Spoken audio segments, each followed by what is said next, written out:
बी खाल्लंय किती बी खाल्लंय स्वप्नाली आज काय स्पेशल? मालवणी चिकन.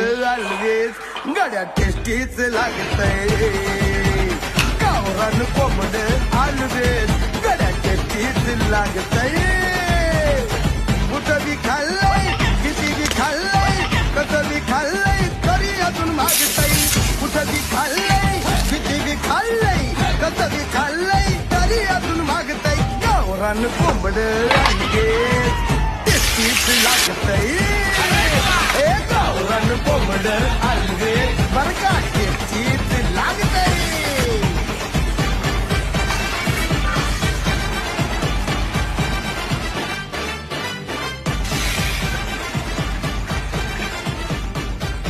मित्रांनो, हा मालवणी चिकन खूप छान झाला होता आणि याच्यामध्ये फक्त आपण एकच मसाला यूज केला होता, तो म्हणजे मसळीचा मालवणी.